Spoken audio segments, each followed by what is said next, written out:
चलिए, तो बेसिकली हमने ये देख लिया था कि आपका मैटर क्या होता है। मैटर क्या चीज़ है कि अगर कोई भी चीज़ है जिसके पास मास हो और वो कुछ स्पेस ऑक्यूपाई करता हो, जैसे आपकी टेबल हो गई, चेयर हो गई, लैपटॉप हो गया, पेन हो गया, ठीक है, कुछ भी चीज़ आपके आसपास जो भी है, अगर उसका कुछ ना कुछ मास है और वो कुछ स्पेस ऑक्यूपाई कर रहा है, तो हम उसे क्या बोलेंगे? मैटर। ठीक है। अब उस मैटर के हमने ये बताया था कि असल में वो जो मैटर होता है वो किससे बना होता है? छोटे छोटे पार्टिकल्स। ठीक है, छोटे पार्टिकल्स से बना होता है और उन पार्टिकल्स की हमने कैरेक्टरिस्टिक्स देखी थी कि उसके जो पार्टिकल्स होते हैं वो अट्रैक्ट करते हैं, अट्रैक्ट ईच अदर। ठीक है, उनके बीच में गैप होता है, प्लस वो कॉन्टिन्यूस मोशन में होते हैं। ये तीन कैरेक्टरिस्टिक्स हमने पढ़ी थी। ठीक है, तो आज हम पढ़ेंगे कि असल में ये जो मैटर है ये मैटर के कितने टाइप्स हैं। ठीक है, बेसिकली कितने टाइप्स हैं। तो आज का टॉपिक है हमारा टाइप्स ऑफ मैटर। ठीक है, टाइप्स ऑफ मैटर। तो बेसिकली अगर मैं बनाना चाहूँ मैटर के टाइप, तो हम पढ़ते आ रहे हैं कि देयर आर तो हम पढ़ते आ रहे हैं कि बेसिकली जो तो हम पढ़ते आ रहे हैं कि हमारा जो मैटर है उसके तीन ही स्टेट्स हैं, जो है आपका सॉलिड, लिक्विड एंड गैस। ये बचपन से हम पढ़ते आ रहे हैं और अभी भी आप यही पढ़ेंगे, बट असल में ऐसा नहीं है। एक्चुअली मैटर के पांच स्टेट होते हैं, जो कि आपको मैं लिस्ट कर देता हूँ। एक है आपका सॉलिड, ये आपको पता है। एक होता है आपका लिक्विड, ये भी आपको प्रॉब्ली पता होगा। एक होता है गैस। ठीक है, फिर होता है आपका प्लाज्मा। प्लाज्मा एक स्टेट है। फिर आपका एक नया स्टेट है जिसको हम बोलते हैं बोस आइंस्टीन कंडेंसेट। ठीक है, देखो, अगर आपको कोई चीज़ करनी है, अगर आपको साइंस इंटरेस्टिंग लगती है, तो आपको नई नई चीज़ें देखनी पड़ेगी। ठीक है, साइंस से आपको कनेक्ट होना पड़ेगा। तो इस तरीके से पढ़ेंगे कि आपको इंटरेस्ट भी आए साइंस में। और साइंस में ना, नाइन्थ की साइंस बोलते हैं लोग बहुत ज़्यादा मुश्किल है, ये है वो है, तो इन सब चीज़ों में आपको ध्यान नहीं देना है। नॉर्मल जो, अगर आपको समझ आ रहा है तो गुड, नहीं समझ आ रहा तो वो डाउट होगा आपका, और वो डाउट पूछ लो और उसी समय क्लियर कर लो। कोई भी चीज़ बस ये याद रखना कि नाइन्थ में जो भी आप चैप्टर करें, कोई भी चीज़ आप रट्टा नहीं मारेंगे।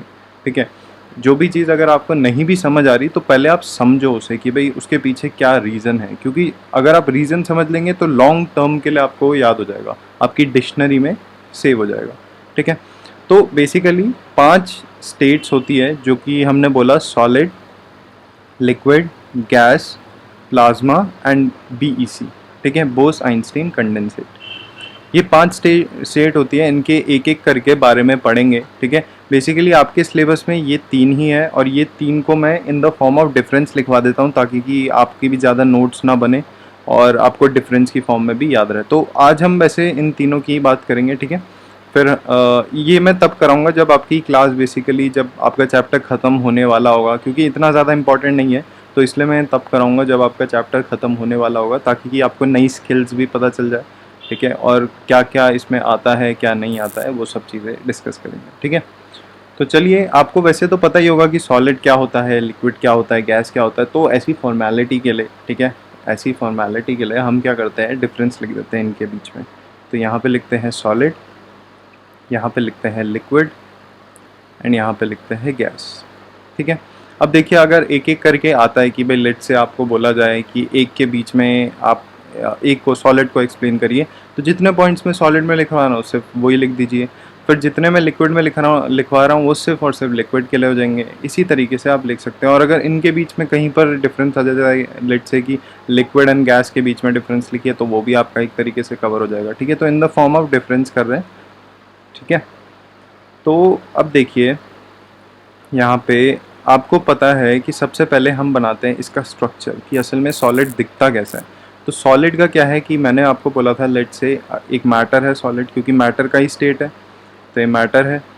इसके लिए भी कुछ ना कुछ वो, मतलब उसका मास होगा, प्लस कुछ ना कुछ वो स्पेस ऑक्यूपाई करेगा, और ऐसी सिमिलर विद द गैस। ठीक है, तो आप देखिए, सॉलिड का जो स्ट्रक्चर होता है, उसके जो पार्टिकल्स होते हैं वो आपस में बहुत ज़्यादा टाइटली पैक्ड होते हैं। मतलब उनमें गैप होता है, ऐसी बात नहीं है कि गैप नहीं होता। ठीक है, गैप होता है, बट उनके जो पार्टिकल्स है वो काफ़ी ज़्यादा टाइटली पैक्ड होते हैं, इतना ज़्यादा गैप नहीं होता। ठीक है, तो इसीलिए इसको हम सॉलिड रिजिड रिजिड बेसिकली बोला जाता है। अब ऐसी अगर हम लिक्विड की बात कर रहे हैं तो लिक्विड के पार्टिकल्स क्या होता है, लिक्विड के पार्टिकल्स होंगे बट उनमें थोड़ा थोड़ा गैप होगा, ठीक है। तो ये आपके हो गए लिक्विड के पार्टिकल्स। फिर अगर गैस की बात करें तो गैस के पार्टिकल्स में तो आराम से वो मतलब मस्त करके घूम सकते हैं इधर से उधर, तो गैस के पार्टिकल्स में बहुत ज़्यादा गैप होता है, ठीक है। अब दूसरा पॉइंट आता है डिफरेंस का कि असल में अगर हम बोले शेप किसकी फिक्स्ड रहती है, किसकी डेफिनेट शेप है, ठीक है। मैं यहाँ पे कीवर्ड्स में लिखूंगा, आप मतलब ऐसे लिख सकते हैं, जैसे लेट से मैं यहाँ पे एक पॉइंट लिख रहा हूँ कि डेफिनेट शेप, डेफिनेट शेप, ठीक है, या फिर फिक्स्ड शेप, ठीक है, ये भी लिख सकते हैं। तो मैंने जैसे एक काइंड ऑफ कीवर्ड लिख दिया, तो आप अगर लिखना चाहे तो ये इस तरीके से पेपर में लिखिएगा कि दे हैव डेफिनेट शेप, इस तरीके से, क्योंकि अगर मैं वो अभी लिखने बैठूंगा तो फ़ायदा नहीं है, वो सब तो आप खुद ही भी कर सकते हैं, इंग्लिश तो ये खुद भी आप देख सकते हैं, ठीक है। तो अब देखिए, अगर इसकी डेफिनेट शेप है मतलब फिक्स शेप है, कि आपने देखा होगा सॉलिड के बेसिस पे अगर मैं बोलूँ कोई भी आप चीज़ सॉलिड ले लेते हैं, जैसे ब्रिक, लेट से ब्रिक आपने ले लिया, टेबल ले लिया, चेयर ले लिया, ठीक है, और लैपटॉप ले लिया, जो भी चीज़ें हैं वो आपने अगर ले ली तो उसकी जो शेप होगी आपको जो दिखेगी, शेप उसकी फिक्स है, कि आप उसकी शेप आपको ऐसा नहीं होगा कि लेट से अभी आपको इस शेप का दिख रहा है, रेक्टेंगुलर शेप का दिख रहा है, बट कुछ टाइम बाद आपने देखा तो वो सर्कुलर हो गया, ऐसा तो नहीं होता। तो इसीलिए सॉलिड हम बोलते हैं कि उसकी फिक्स शेप रहती है। लिक्विड की बात करें तो लिक्विड की शेप फिक्स नहीं होती, मतलब उनकी जो शेप है वो फिक्स नहीं होती, नो डेफिनेट शेप, ठीक है, या फिर नो फिक्स्ड शेप, कि उनकी जो शेप होती है वो फिक्स्ड नहीं होती, उनकी जो शेप होती है वो डेफिनेट नहीं होती। क्योंकि आपने देखा होगा कि लेट से मेरे पास वाटर है, वाटर कम्स अंडर लिक्विड, ठीक है, मैंने वाटर अभी एक ग्लास में डाला तो उसकी शेप कुछ और है, मैंने वही वाटर एक बकेट में डाल दिया जिस जो इस तरीके की है, इस तरीके का यूटेंसिल में कोई डाल दिया जो लंबा सा है, तो उसकी शेप कुछ और हो गई, फिर बकेट में डाल दिया तो शेप कुछ और हो गई, ठीक है। तो ऐसे कप में डाल दिया तो शेप कुछ और हो गई, तो इसलिए फिक्स्ड शेप नहीं होती लिक्विड में। Similar with the gas, gas भी तो एक तरीके से काइंड ऑफ फ्लूइड मतलब फ्लो करती रहती है, तो इसीलिए गैस की भी no definite shape, definite shape, ठीक है। तो हमने ये चीज़ जान ली। अब अगर हम नेक्स्ट पॉइंट पे जाए कि नेक्स्ट पॉइंट ऑफ डिफरेंस क्या हो सकता है, तो हम ये बोल सकते हैं कि नेक्स्ट पॉइंट ऑफ डिफरेंस आपका, अगर हम उसकी बाउंड्रीज़ की बात करें, ठीक है, तो इसकी जो बाउंड्रीज होती है, अगर मैं इसकी बाउंड्रीज की बात करूं तो they have distinct boundaries, distinct boundaries, ठीक है। वहीं जब मैं इसकी बात कर रहा हूं तो इसकी कोई डिस्टिंक्ट बाउंड्रीज नहीं है, इसको जिस उसमें डालोगे उसकी वो बाउंड्री बन जाएगी, ठीक है। तो इसीलिए इसकी नो डिस्टिंक्ट बाउंड्रीज, बाउंड्रीज, ठीक है। वहीं मैं बात कर रहा हूँ गैस की, तो उनकी भी no distinct boundaries, distinct boundaries, ठीक है। तो यहाँ तक हमने पढ़ा। अब बात करते हैं कि रिजिडिटी, क्या ये रिजिड मतलब अगर हम बोलते हैं सॉलिड, तो सॉलिड सुनते ही मतलब कि कुछ ऐसा सा होगा बिल्कुल हल्क टाइप का, एकदम मतलब ब्रिक टाइप का, समथिंग लाइक दैट, ठीक है। तो इसलिए हम इसको बोलते हैं कि ये जो सॉलिड होता है, सॉलिड आपका रिजिड होता है, ठीक है, रिजिड, रिजिड होता है। वहीं जब हम बात कर रहे हैं आपका लिक्विड की, तो लिक्विड आपका फ्लूइड होता है, फ्लूइडिटी, वो फ्लूइडिटी शो करता है। वहीं सेम एज गैस, गैस भी आपका फ्लूइडिटी शो करती है, फ्लो करती रहती है। जो चीज़ फ्लो करती है उसको हम बोलते हैं फ्लूइडिटी, जो नहीं हिल रही अपनी जगह से, एकदम फिक्स्ड है, तो उसको हम बोलते हैं रिजिड, ठीक है। अब अगर हम बात करें कंप्रेस, क्या मैं इसको कंप्रेस, ये जो कंप्रेस वर्ड है ना, ये कंप्रेस वर्ड आपको अभी जब हम पढ़ेंगे चेंज इन स्टेट, कि अगर मुझे इस स्टेट से उस स्टेट जाना है, इस स्टेट से उस स्टेट जाना है, उसमें आप पढ़ेंगे प्रेशर का एक मेथड, तो वहाँ पे आपको पता चलेगा कि असल में कंप्रेस का क्या मतलब होता है फ़िलहाल के लिए। तो आप क्या करिए, आप फ़िलहाल के लिए ऐसे लिख लीजिए, ठीक है। तो क्या होता है कंप्रेस, तो ये जो आपका सॉलिड है, सॉलिड आपका इनकम्प्रेसिबल होता है, कंप्रेसिबल, कि आपका सॉलिड कंप्रेस नहीं हो सकता, ठीक है। वहीं अगर हम बात करें लिक्विड की, तो लिक्विड आपका कंप्रेसिबल होता है बट लो कंप्रेसिबल, इतना ज़्यादा कंप्रेसिबल नहीं होता। वहीं जब गैस की बात कर रहे हैं तो वो हाईली कंप्रेसिबल है, गैसेज आर हाईली कंप्रेसिबल, ठीक है। अब बात करते हैं उसके वॉल्यूम की, कि इन तीनों में से क्या क्या वॉल्यूम का क्या क्या शो करते हैं, वॉल्यूम के बेसिस पे क्या क्या इनका डिफरेंस होगा। तो देखिए अगर हम सॉलिड की बात करें तो उनका वॉल्यूम क्या होता है, उनका वॉल्यूम होगा फिक्स्ड, ठीक है। फिक्स्ड वॉल्यूम है नॉर्मल, फिक्स्ड वॉल्यूम, नहीं तो हम बोल सकते हैं डेफिनेट वॉल्यूम, डेफिनेट वॉल्यूम। वहीं लिक्विड की बात करें तो इनका भी वॉल्यूम फिक्स्ड होता है, मैं समझाता हूँ कैसे।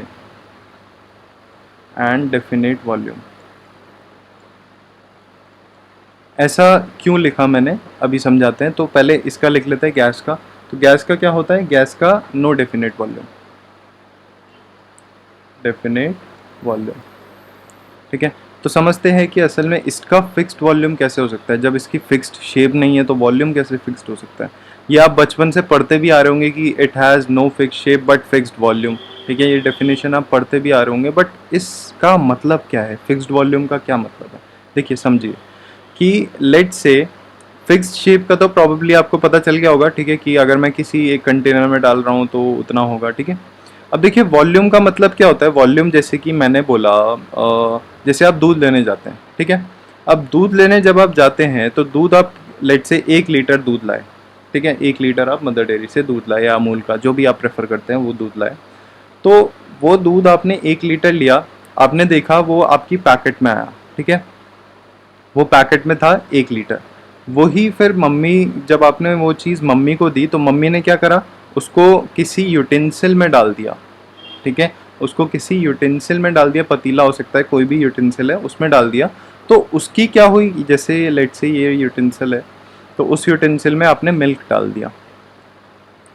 तो उस यूटेंसिल में क्या हुआ, उसका देखो पैकेट था तो पैकेट में कुछ और शेप थी, यूटेंसिल में गई तो शेप कुछ और हो गई। तो शेप जो है यहाँ पे, जो शेप 1 थी यहाँ पे उसकी शेप 2 है, तो शेप उसकी चेंज हो गई। बट अगर मैं बात कर रहा हूँ वॉल्यूम की, कि मैं 1 लीटर दूध लाया था तो यूटेंसिल में कितना गया, यूटेंसिल में भी तो 1 ही लीटर गया ना, मेरे पास 2 लीटर तो नहीं चला गया, या फिर 1.5 लीटर 1.5 लीटर तो नहीं चला गया, ठीक है। जितना मैं दूध लाया था 1 लीटर, जितना फिक्स्ड वॉल्यूम में मैं दूध लाया था, मतलब 1 ही लीटर दूध लाया था, तो मेरा जो दूध मुझे मिला किसी भी यूटेंसिल में डालने के बाद वो मुझे 1 ही लीटर मिला। मतलब क्या है कि मेरी वॉल्यूम जो है वो फिक्स्ड है, ठीक है। मतलब अगर मैं 1 लीटर ला रहा हूँ तो 1 ही लीटर मुझे मिलेगा, ऐसा नहीं है कि वो बढ़ जाएगा या वो घट जाएगा, ठीक है। तो इसीलिए हम बोल रहे हैं कि वॉल्यूम फिक्स्ड है, similar with the case of solid. But यहाँ पे अगर हम गैस की बात करें तो गैस जनरली आप देखेंगे, अगर आप एक कंटेनर में गैस डाल रहे हैं उसको ढक देंगे तो गैस ना इधर उधर फैलती रहती है, पूरे कंटेनर में स्प्रेड हो जाती है। ऐसा नहीं होता कि गैस आपकी, जैसे लिक्विड है तो लिक्विड एक पर्टिकुलर एरिया में रहेगा, बट गैस आपके पूरे कंटेनर में स्प्रेड आउट हो जाएगी, ठीक है। तो इसीलिए इसकी कोई डेफिनेट वॉल्यूम नहीं है। जैसा कंटेनर होगा, जितना बड़ा कंटेनर होगा उतना बड़ा आपका गैस की वॉल्यूम बढ़ जाएगी, ठीक है। जितना छोटा कंटेनर होगा उतना छोटा आपकी गैस की वॉल्यूम रहेगी। तो इसीलिए इसकी डेफिनेट वॉल्यूम नहीं होती है। होपफुली आपको समझ आ गया होगा कि वॉल्यूम, फिक्स्ड वॉल्यूम का मतलब क्या है, ठीक है। तो अब हम आगे देखते हैं कि असल में अगर मुझे उससे पहले एक टर्म आती है जिसको मैं बोलता हूँ डिफ्यूजन। डिफ्यूजन एक टर्म है जिसको आपको डिफाइन करना है, इंपॉर्टेंट टर्म है, ठीक है। कभी कभी डायरेक्ट पूछ लिया जाता है कि what do you mean by diffusion. तो डिफ्यूजन कुछ नहीं है, नॉर्मल इंटर मिक्सिंग ऑफ, पहले लिख लेते हैं, inter mixing of particles of different substances on their own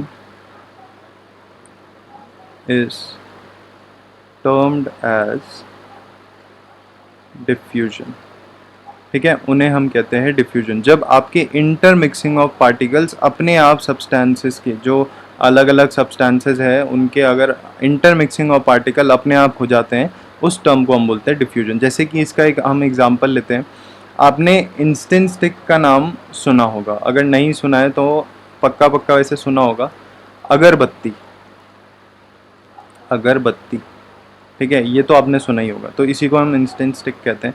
तो अगर आपकी मम्मी लेट से यहाँ पे पूजा कर रही हैं और यहाँ पे उन्होंने अगरबत्ती जला दी, ठीक है, अब वो अगरबत्ती अगर यहाँ पे जली है, आप दूसरे कमरे में बैठे हैं, तो आपने देखा होगा आपके पास स्मेल आती है, घूमते घूमते स्मेल आती है, ठीक है। तो ऐसा क्यों होता है? या फिर किसी ने लेट से, अगर आपके पापा ऑफिस जा रहे हैं, उन्होंने परफ्यूम छिड़का, तो परफ्यूम उन्होंने एक एरिया में छिड़का और उसकी स्मेल आपको पूरे रूम में फैल जाती है अगर आप दूसरे रूम में कहीं बैठे हुए। तो ऐसा क्यों होता है? ऐसा बिकॉज ऑफ डिफ्यूजन।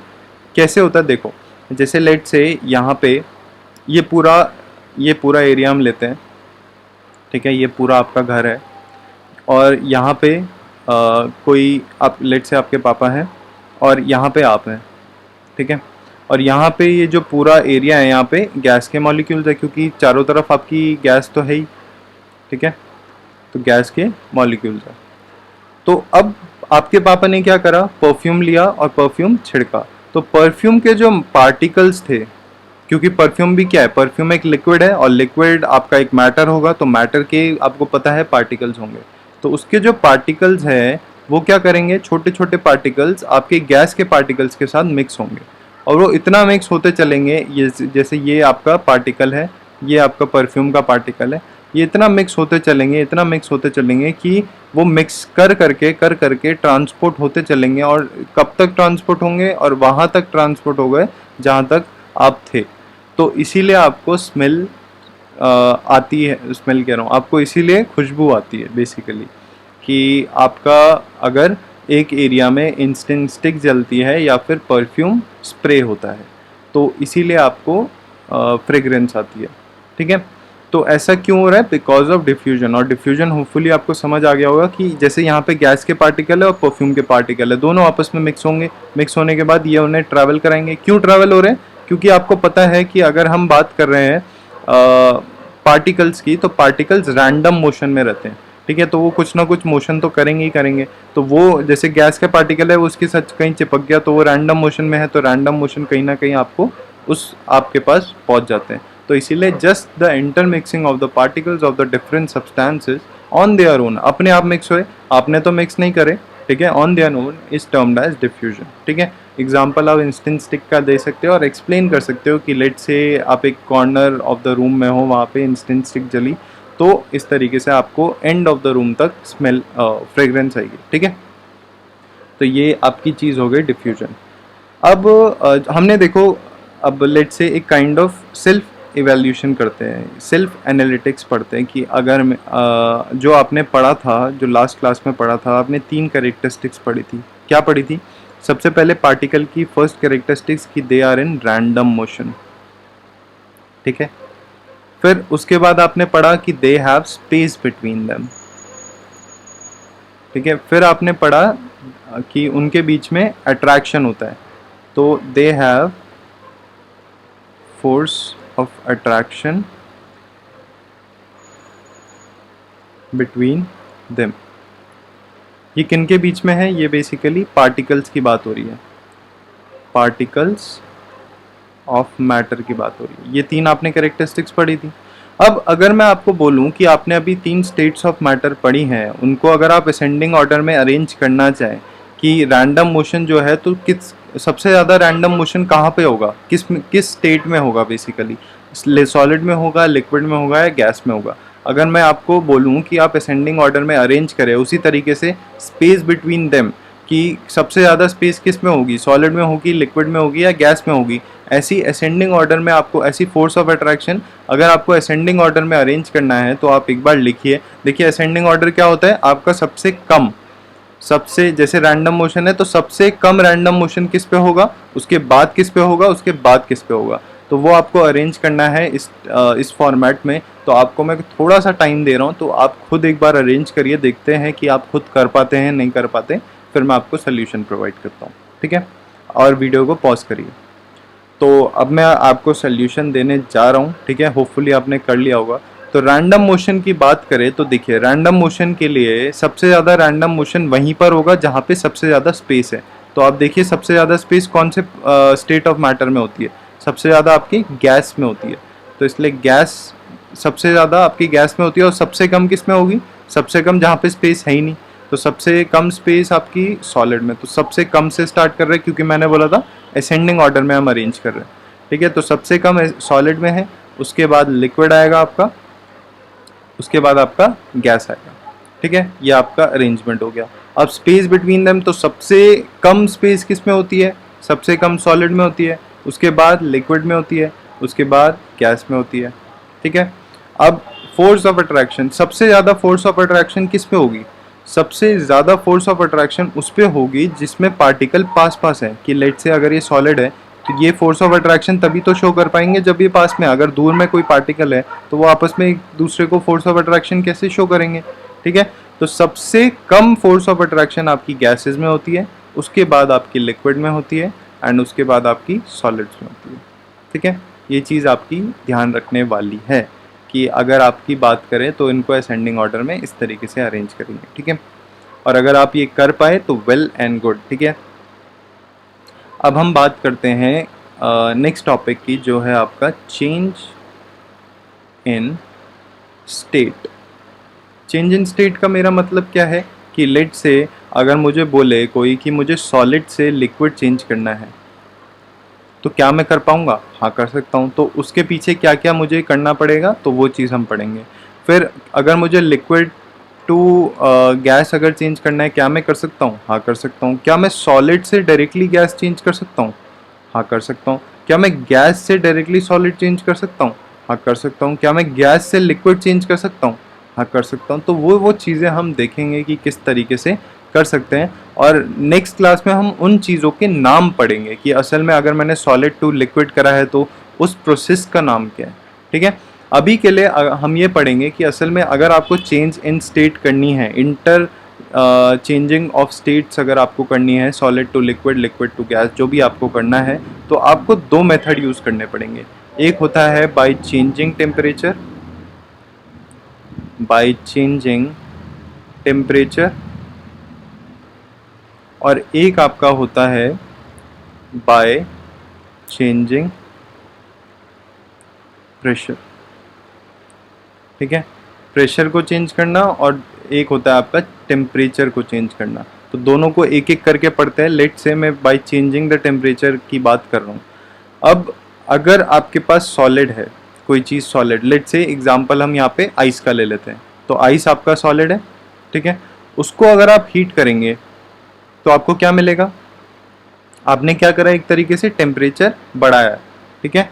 तो आपने जब टेम्परेचर बढ़ाया तो आइस क्या होगा, आइस मेल्ट होके वाटर बन जाएगा, तो ये बन गया लिक्विड, ठीक है। मतलब वाटर, एक तरीके से मैं जस्ट एग्जांपल ले रहा हूँ अभी आपका वाटर का। और अगर मैं इस वाटर को हीट करूँगा तो ये वाटर किस पे चेंज हो जाएगा, वाटर वेपर्स में, जो कि आपका हो गया गैस। ये आपका बन गया वाटर वेपर्स, ठीक है। तो इस चीज़ का आप ध्यान रखिएगा। तो इसका मतलब क्या है, अगर मैं यहाँ से टेम्परेचर इंक्रीज कर रहा हूँ, इंक्रीजिंग द टेम्परेचर, ठीक है। अगर मैं इंक्रीज करूंगा टेम्परेचर तो मैं solid to liquid, liquid to gas change कर सकता हूँ। अगर मुझे लिक्विड टू गैस जाना है तो मैं टेम्परेचर को इंक्रीज करूंगा, ठीक है। अब लेट से मुझे रिवर्स लाना है, ठीक है, ये रिवर्स भी हो सकता है, ठीक है। तो अगर मुझे रिवर्स लाना है, ये पूरा रिवर्स का मेथड है।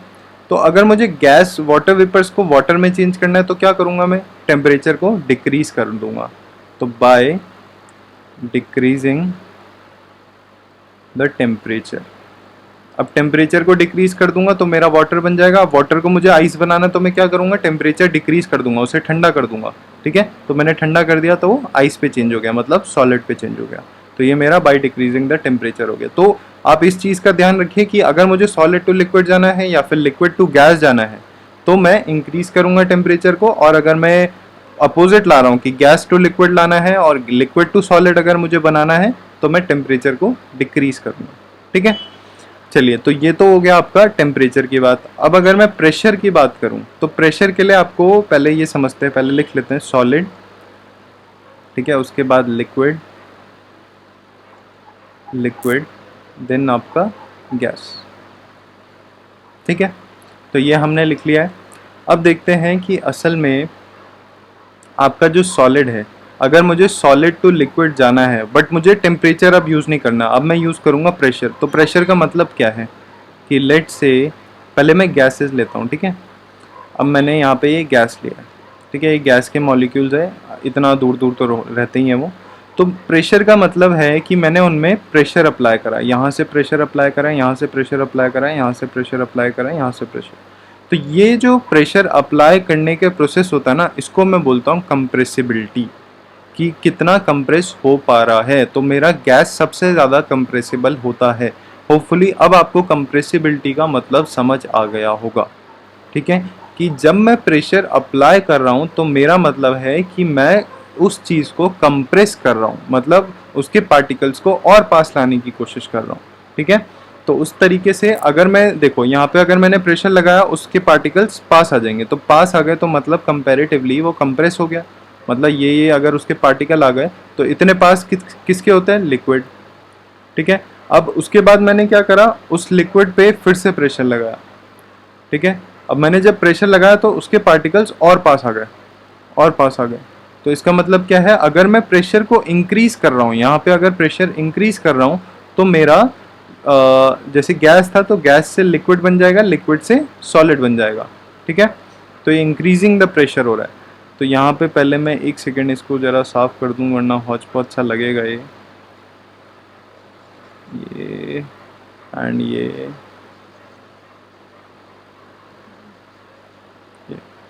ठीक है। तो अब हमने क्या पढ़ा कि अगर हम प्रेशर को इंक्रीज करेंगे, ठीक है, लेट से मुझे गैस टू लिक्विड लाना है, लिक्विड टू सॉलिड लाना है, तो मैं क्या करूँगा, मैं increasing the pressure, increasing the pressure, pressure को इंक्रीज करूँगा, ठीक है। वहीं दूसरी तरफ जब मुझे solid to liquid, liquid to gas जाना है तो डिक्रीजिंग द प्रेशर, ठीक है, प्रेशर को डिक्रीज करूँगा। अगर आपको देखो इस एग्जांपल से अगर आपको समझ आ जाता है कि मुझे प्रेशर को किस तरीके से कब क्या इंक्रीज करना है, क्या डिक्रीज करना है, ठीक है, अगर आपको ये समझ आ जाता है तो आप प्रेशर डायरेक्टली यूज़ कर सकते हैं। नहीं तो आप यहाँ पे एक चीज़ नोटिस करेंगे कि जब आप solid to liquid, liquid to gas जा रहे हैं, आप क्या कर रहे हैं, टेम्परेचर को इंक्रीज। ये चीज़ तो आपको पक्का याद रहेगी, ठीक है। कि आप वाटर का एग्जाम्पल ले लीजिए, ice to water, water to water vapours, ठीक है। तो आप इंक्रीज कर रहे हैं टेम्परेचर। तो उसी तरीके से अगर आप यहाँ पे सॉलिड टू गैस जा रहे हैं तो वहाँ पे आपका उसका उल्टा होगा। जिस तरीके से यहाँ पे इंक्रीज इन टेम्परेचर हो रहा है, यहाँ पे डिक्रीजिंग टेम्परेचर होगा, ठीक है। तो ये चीज़ बस आप याद रखिए। अब हम क्या करेंगे बेसिकली नेक्स्ट क्लास में हमारा ये रहेगा कि इनके बीच में कि लेट से सॉलिड टू लिक्विड जब मैं चेंज कर रहा हूँ बाय टेम्परेचर तो उस प्रोसेस को क्या कहता हूँ, फिर लिक्विड टू गैस अगर मैं चेंज कर रहा हूँ तो उस प्रोसेस को क्या कहता हूँ। ऐसा हो सकता है क्या मैं कि सीधा सॉलिड से लिक्विड में चेंज कर सकता हूँ without going into liquid, solid to gas directly change कर सकता हूँ without going into liquid state, ऐसा हो सकता है क्या। ये चीज़ें हम नेक्स्ट क्लास में देखेंगे क्या क्या नाम इनको दिए जाते हैं। तब तक के लिए आप एक काम करिए, आपके लिए होमवर्क रहेगा। सबसे पहला होमवर्क तो है कि आप रिवाइज करेंगे ढंग से, ठीक है। दूसरा होमवर्क आपके लिए रहेगा कि क्वेश्चन 1 to 4, क्वेश्चन नंबर 4 ये आपके इंटेक्स्ट क्वेश्चन होंगे पेज नंबर 3, ठीक है। ये 4 क्वेश्चन है जो आपको मैटर के बेसिस पे है, बहुत आसान है। सबसे पहले आपको ये पता होना चाहिए कि मैटर क्या होता है, कोई भी चीज़ जिसका कुछ मास हो और स्पेस ऑक्यूपाई करता हूँ। तीसरा आपको मैं क्वेश्चन देता हूँ कि लेट से आप इस पर रिसर्च भी कर सकते हैं, जो मर्जी आप करना चाहें अगर आप इंटरेस्टेड है। नहीं तो मैं इसको नेक्स्ट क्लास में इसका आंसर बता दूंगा कि ग्लास, अब बताना कि ग्लास इज कंसिडर्ड